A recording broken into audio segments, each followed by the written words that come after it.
ایران اسرائیل حملوں سے دنیا میں بڑی کشیدگی، کئی ایئر لائنز نے اڑانوں کو کیا رد، ایئر انڈیا کی صورتحال پر گہری نظر۔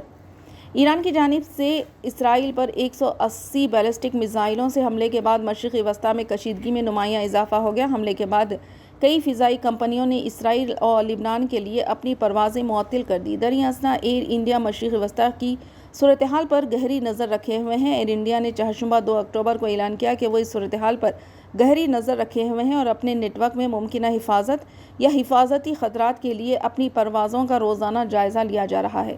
ہماری تمام پروازوں کا روزانہ کسی بھی ممکنہ حفاظتی یا خطرات کے لیے جائزہ لیا جاتا ہے، چاہے وہ مشرقی وسطیٰ کے لیے ہو یا ہمارے روٹ نیٹ ورک کے کسی دوسرے حصے کے لیے۔ ایئر انڈیا نے کہا کہ اگر ضروری ہو تو ہمارے نان سٹاپ آپریشن پر کم سے کم اثر کے ساتھ خطرے والے علاقوں سے بچنے کے لیے ایڈجسٹمنٹ کی جاتی ہے۔ ایئر انڈیا کے ایک اہلکار نے ایک بیان میں کہا کہ صورتحال پر گہری نظر رکھی جا رہی ہے۔ اڑانیں روکنے والی بڑی ایئر لائنز میں کئی دیگر ایئر لائنز شامل ہیں۔ اسرائیل پر میزائلی حملے کے بعد پاکستان نے ایرانی فضائی حدود میں پروازیں روک دی ہیں۔